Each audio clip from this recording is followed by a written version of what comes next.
Welcome to Improsophy, where we bring living room discussions to your daily life. This week, we are currently discussing Carl Jung's concept of the self. Enjoy!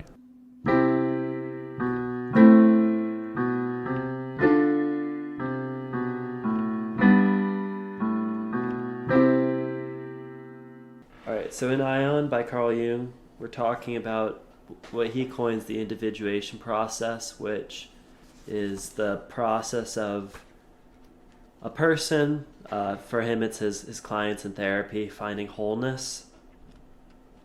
And this process, it's not super linear, but it does have components to it. He first talks about the shadow, which is the integration and coming to terms with the parts of yourself that were rejected by the conscious mind. I've heard it phrased recently that at any time you're going through your family history or your relationship history and coming to terms with that's like shadow work. And then Jung also has another stage called the psychasty, which is your development of your psychology of the opposite sex. For the man, the opposite sex is called the anima, and for the female, the opposite sex is called the animus, as far as what the component of the unconscious is. And now we get to the self. So Jung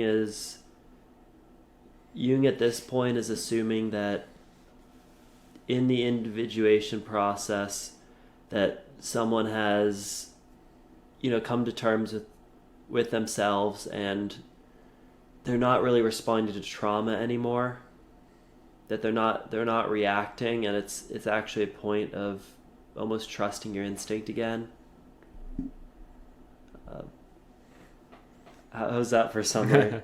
Yeah, I think that's a good summary there. Overall, I think it's good. I think it'd be good to start off with integration and individuation. Page 24. I think I gave a brief summary of what I was writing. Integration of the subconscious to the conscious can help the ego. The main issue can be what we are unaware of that we can possibly integrate into our conscious minds. We must remain aware of what we are integrating in order to be a more integrated person. If we are not careful of this process, our shadow can take hold of our own ego, and the evil we try to avoid becomes the very thing we despise. So basically, being careful of what you integrate into your own conscious. Because the very shadow that you might be trying to, for lack of a better term, improve might be the very thing that takes over and swallows your very soul, or your very, I guess, ego, if that would be the proper term to use. Yeah. So the ego is the center of the conscious mind. It's kind of like the decision maker. It's the executive desk. And integration, that seems to be for a particular archetype. You're integrating your shadow. You're integrating your anima. Mm-hmm. The individuation process seems to be a series of integrations. That's my best understanding of how they're differentiated. But yeah, that quote that the ego is kind of the active agent, and it chooses how to integrate the archetypes that it encounters. Yeah, that's very accurate. Mm-hmm. Yeah, and I'm wondering, so I guess to put it in a practical term, how can we have boundaries with our own self? And how can we properly integrate that shadow part of ourself to become a more integrated person?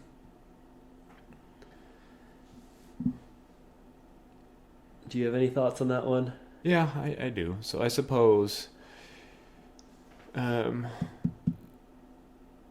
would be a good one here? I guess anger would be a good one, because you see so much anger on whatever social media platform.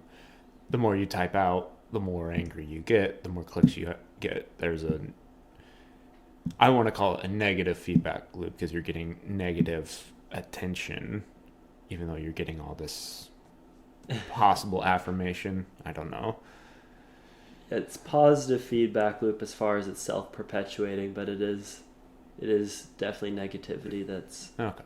winning. Yeah, whenever I see something negative, I just think it's negative feedback. If it's positive, it's positive feedback. But that's just where my mind works. But Okay. I get what you're saying though. My engineering controls theory has kind of ruined that. I was always taught in like electronics that positive feedback is like when you put a microphone next to a speaker and it just amplifies it louder and louder. Okay. So, but I get what you're saying. yeah. Okay. Yeah, I wasn't sure how exactly to work No, that term, but that's fair. okay. But yeah, anger. I think a good way of doing is learning to acknowledge the anger that you feel instead of trying to suppress it. Or let's say you're feeling annoyed with somebody, and you're like, "No, I'm not annoyed with this person," but it's like, why are you getting upset with them? What happens when you realize you're angry? Like, what's I think that's a good question. What happens when you realize you're angry? I think you realize that there's this emotion that you might not be fully dealing with. And when you realize that, my guess, at least I'm trying to relate this to myself, is that if you can relate what you're feeling to yourself, let me start over. If you acknowledge what you feel, you can control how you feel better anyways, in a sense. So for me, if I acknowledge, hey, why am I feeling so I don't realize that I'm being annoyed, feeling annoyed by people, I'm feeling angry by people, but then I realize, why do I feel this way? And then I realize this is an irrational feeling that I'm feeling. And so I'm able to properly control what I'm doing or what I am feeling. Does that make sense? Or yeah, it's let me try to put it in a simpler term. I guess I'm like a little unsure about the I recognize it, so now I can control my emotions. Yeah. That, I think my guess is I'm thinking in a Stoics term. okay. So, because I've read a bit of Stoic philosophy and integrated that into my life. So I guess maybe for the average person, realizing, why do I feel this way? Ask yourself, why am I feeling this way about this sort of thing? Maybe you feel like you've been wronged and you feel like you need to justify it. But the question is, are you actually justified in how you feel? Even if somebody has wronged you, are you going a little too far in what you are perceiving? If that makes sense. Yeah, like there is the continuity between anger and murder. That's essentially what said in the Beatitudes. That the Old Testament says, "Do not kill," but I say, "Do not be angry with your brother." Yeah, there definitely is a continuity towards that, and I am not pro overcorrection as far as anger or just escalating things.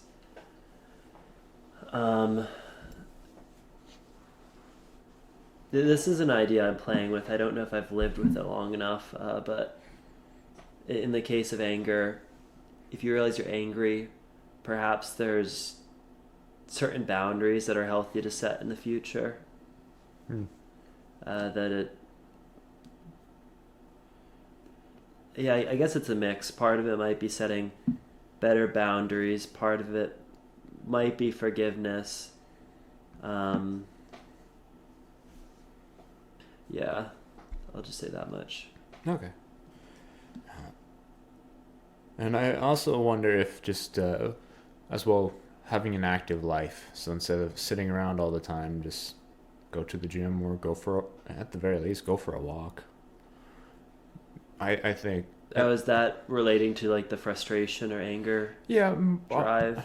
Partly that, and also partly just simply being healthy, being a healthy person. Because I think having good, or at least a somewhat active life, will be good for the mental state. Okay. Yeah, Jordan, what's your definition of the self as in your understanding of Jung? Oh, that's a good question. I haven't thought too much on that. Hmm. For me, the definition of the self is the personality that you exhibit. So, there's three versions of the self: the version that people see, the version of you that you think you are, and then the version of you that you actually are. So basically, how people perceive you. That's a persona, Yeah. if you were to use Jung's term. Yeah. How people perceive you, how you perceive yourself, and who you actually are. Mm-hmm. That's I guess that's the best way I can see as the self. So maybe you think of yourself as this thing, but as a matter of fact, you're the exact opposite of whatever this thing is. Mm. So to relate it, maybe somebody who, let's say who's on 4chan all the time, who thinks there's this really smart dude, but then when you ask them just a basic question about something, they're so stupid that they can't even tie their own shoes, kind of thing. So there's a difference between perception of the self and who you actually are. Yeah, an ego can definitely be overinflated and just overestimates its ability. Yeah. Yeah. And I also thought of there were these four different things that I have. So I'll start with this quote: "Psychological truths are not metaphysical insights; they are habitual modes of thinking, feeling, and behaving which experience has proved appropriate and useful." So my question is, what are each of these? Um, I would say, and I would want you to expound a little bit more on these, Corey. Self, anima, shadow, and ego consciousness. What are these four things? Now, and we already discussed self, so I guess we can say just as a very basic overview, anima, shadow, and ego consciousness, since we already went over the self.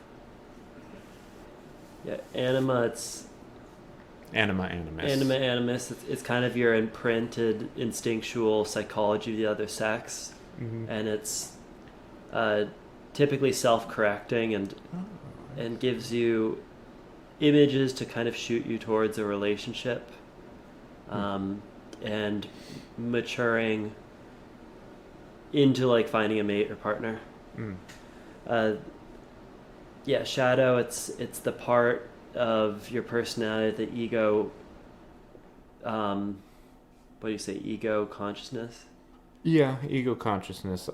That's the last part that I wasn't 100% sure about what that is.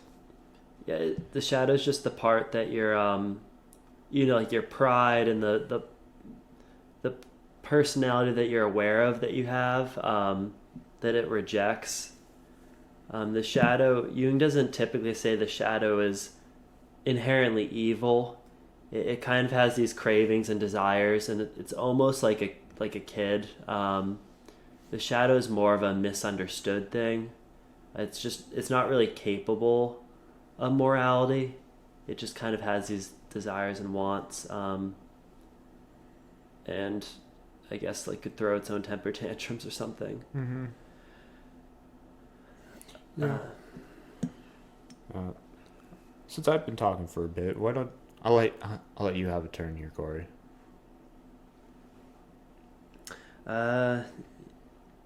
Yeah. So getting onto the self, so you've integrated your shadow mostly, you've integrated your anima animus mostly, and you could encounter other archetypes in the individuation process, such as the wise old man, or a bunch of other ones that Jung outlines.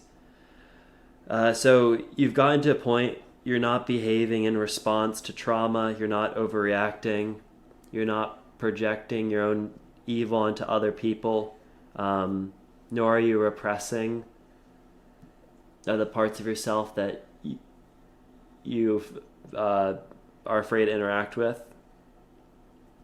And that brings us to the self. The self how do I word this? Jung kind of views. Okay, let's go to cosmology. Getting out of the psyche for a second. He kind of views like the generative energy in the center of the cosmos as a interaction of opposites. For example, chaos and order. There's a big bang, and then there's all this gas, and then the gas comes together into stars. That's like an order, and then they explode and make heavier elements. That's chaos, and then these heavier elements form, planets and intelligent life. Or what's another one? Imagination and reason, that you'd view the universe as maybe like a dialogue between those two. That laws of physics are, I don't know, maybe reasonable, but then, for example, the first molecules bond and make the first elements, like stuff bonded and made properties that prior had never existed in the cosmos. Intelligence life is made in the cosmos, and this is a phenomenon that had not previously existed. Or love for the first time is formed in the cosmos. I'm kind of rambling, but Jung basically views the universe as consisting of chaos and order and dialogue, unity, diversity, reason, imagination, masculine and feminine, cooperation and competition. Mm-hmm. He views these just going back and forth and almost generating everything. So Jung almost views the self as the true self, which I like the way you described it.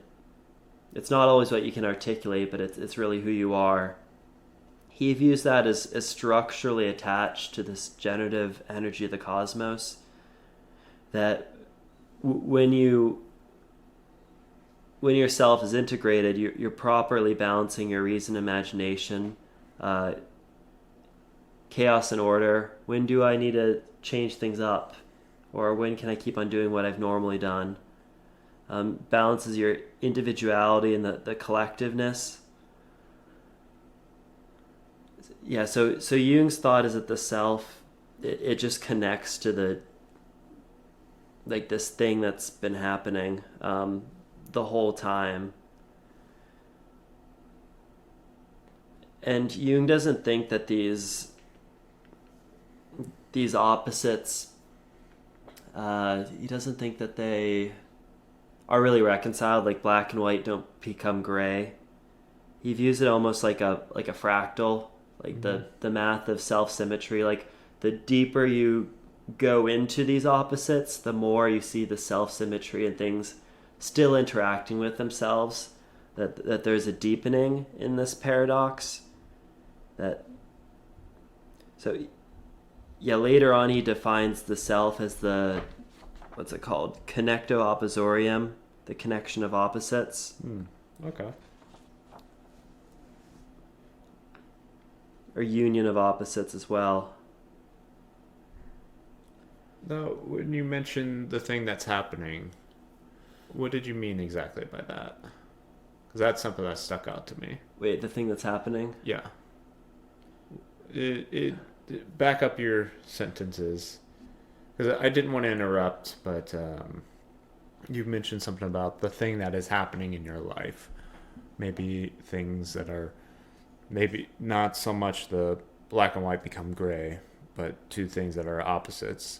The things that are happening in your life, I guess. What exactly did you mean by something like that? I guess Jung's deep idea of maybe balance, that something happens and then intuitively there's like an energy that's a response to that, and he almost seems to think that there's like a flow to the cosmos and that you're almost getting in line with that when the self is properly integrated. You're not overreacting to stuff, although the self is a balancing function to living. Okay. I'm wondering how to have that in our daily lives. The balance of self integrated to living. Is that what you said? Yeah, you kind of need to, before you apply it to ourselves, you kind of need to buy into his cosmology, his everything, Mm. his connection between the universal and the person. That these universal dialogues also take part inside of us. Mm-hmm. I'm wondering how he relates that to something that might possibly be transcendent. But, oh, well, that's not, I don't think that's conducive currently. Maybe the next podcast. Yeah. Yeah. Not right now, though. So I guess, yeah, I have a question right here. What is the thing in itself? For, I have it on paragraph 60 for page 32.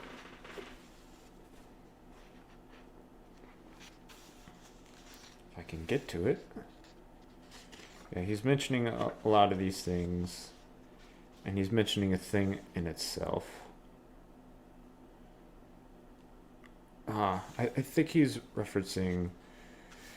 Now that this will be the next chapter, but Christ as a symbol of the self, as the ultimate archetype. But I'm wondering if he's meaning the things, what the thing in itself is. This is probably multiple things of the thing in itself. Dude, I might need a quote to even remotely you're answer that fine. question. You're fine. Trust me. I I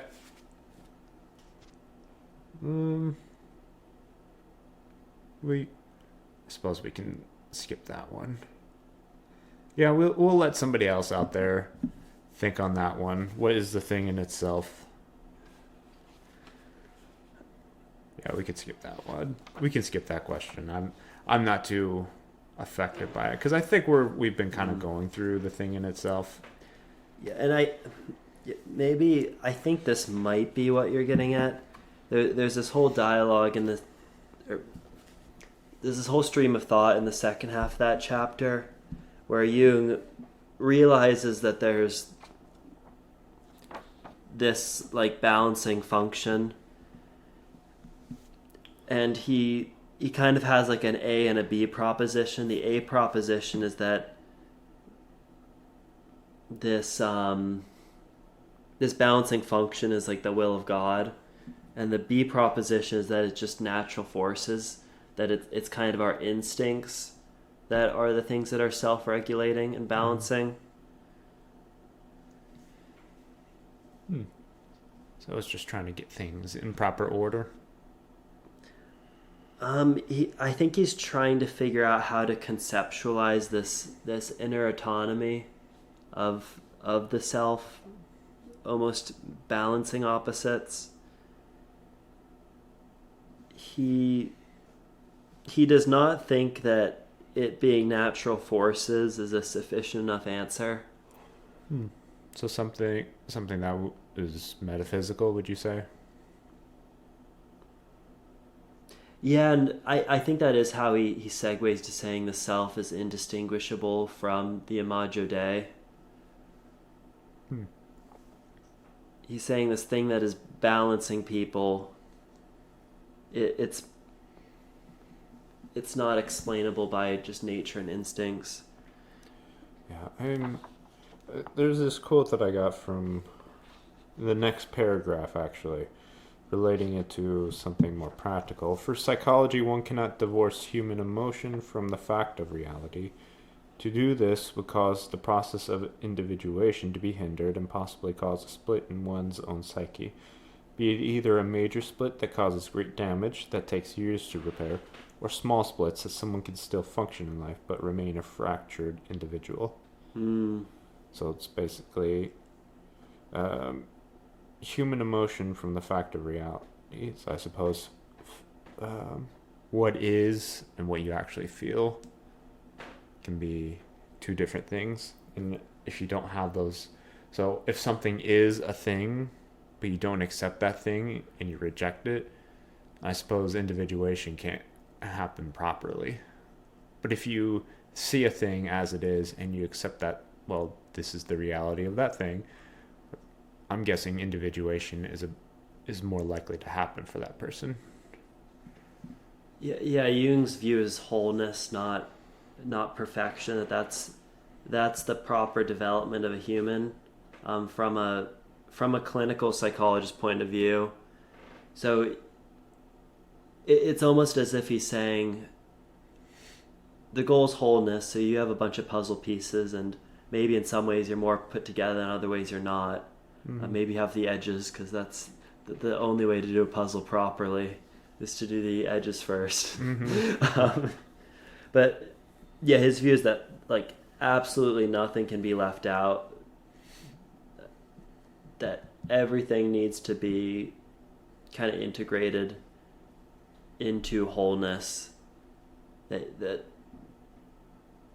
and he might even say that issues of now this is talking in the early was it 20th century.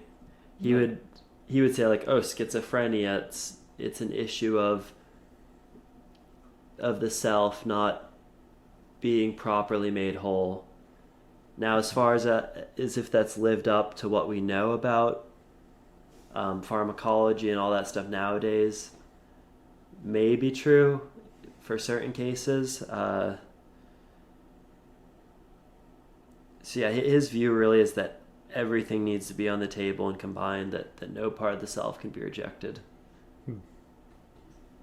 Yeah, I think that's yeah, I don't really have anything else to add on to that.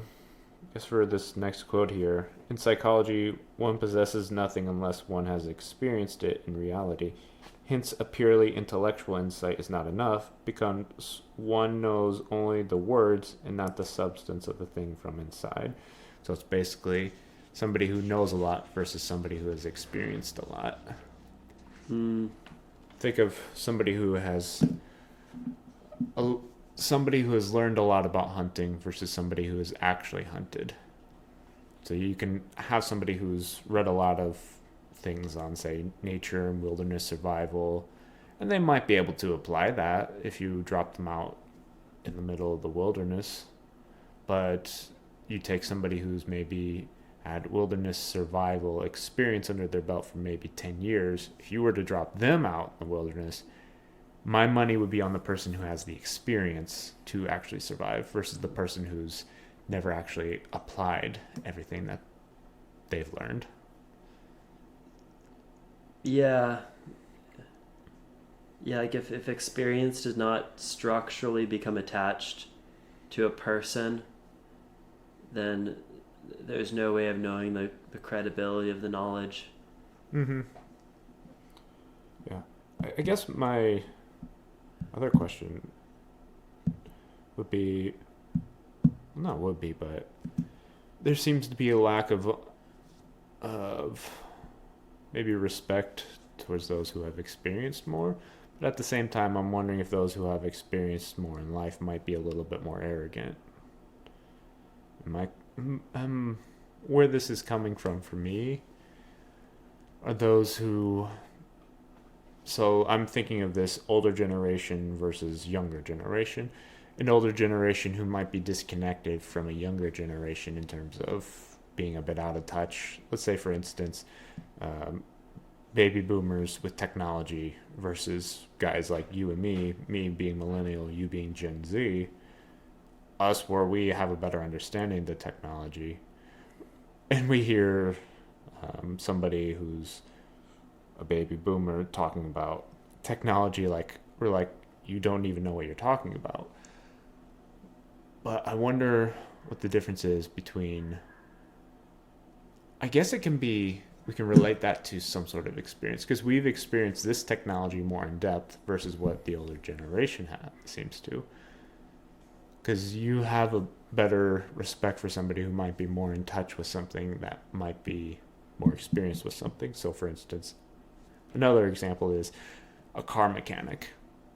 Don't give me a car to work on, because I'd probably do more harm to it than good.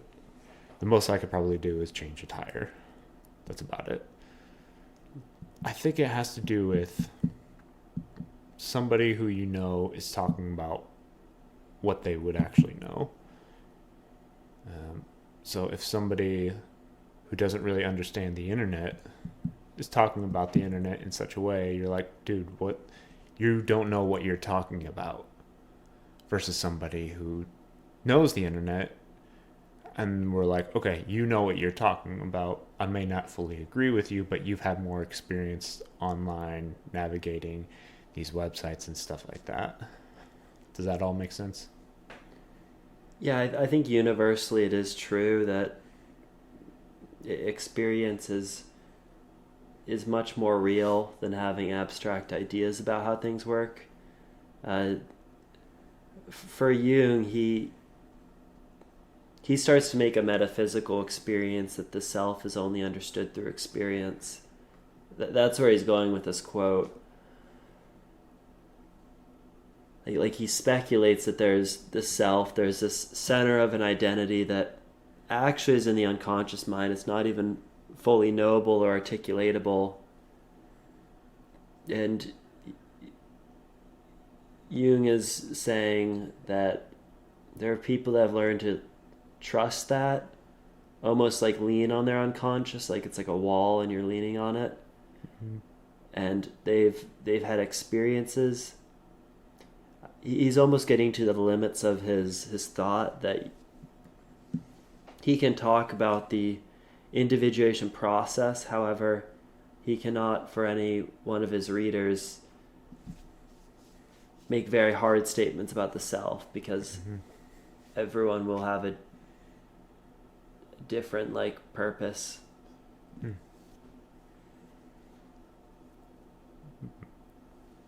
I'm just trying to ruminate on that idea. Yeah, I guess everybody. I think it is more the philosophy behind his writing. Mm-hmm. He's writing from what he believes to be the standpoint of a medical professional, having had a lot of clients and done a lot of psychotherapy. And he's perhaps had clients find wellness, and says that there's a self, some sort of a core humanity of those people that found wellness. However, he does not think it can be experienced through writing about it. That's a good way of putting it. So I suppose let's say the psychologist who just got out of college, who knows a lot of theory but doesn't know how to apply it yet, versus the psychologist who's been doing their practice for 10, 15 years, I suppose would be a good example in regards to Jung. Yeah, that's just an assumption he's taking into writing it. I don't know if it's really new content to his individuation process. However, it's just his philosophy of empiricism.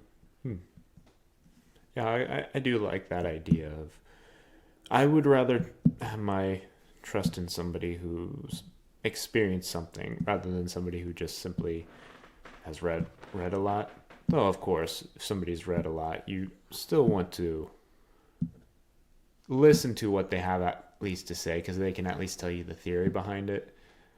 But if you want to know the practical application, and if they've never really used it, it's like, I suppose, if you're going target practice and somebody who's read all the theories of how to shoot a gun, but it's never actually shot a gun, I'd rather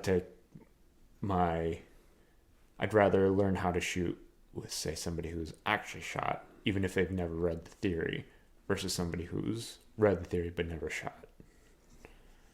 Yeah, it's almost like having a spiritual leader, and then you ask them, how does forgiveness work to this spiritual leader? And if they provide examples of, hey, here's when I had to forgive someone who's very difficult, that's a really good spiritual leader.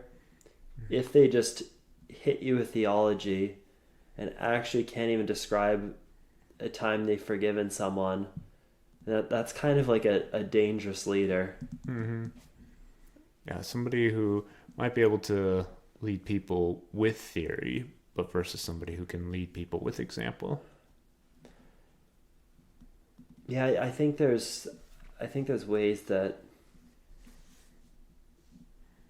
you can talk about things, but like for me, I want, and like I said, this is in the context of finding wholeness.